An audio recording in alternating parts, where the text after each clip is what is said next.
Hier wennet het gezin Al-Saidan nou, het dorpshuis van Jorwert. Het dorp had zelfs de hele boel verbouwd en inrichten. Zij is dit de slaapkamer van de 13-jarige Sawat.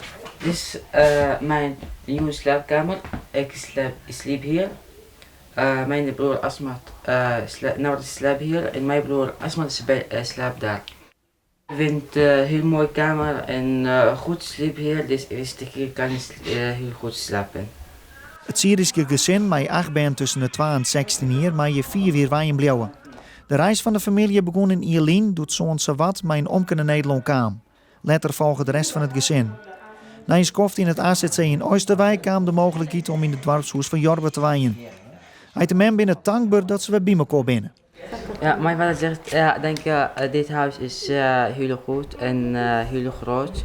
Ja, mijn vader zegt, denk wel van alle mensen in de wereld en denk wel van alle mensen kan helpen mij.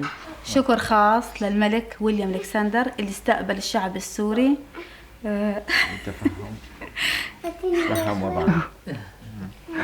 En al wennet de familie Al-Saidan er nog maar 1 dag, de eerste vriendinnetjes melden haar al. Even met me spelen buiten? Ja, is goed. Ja.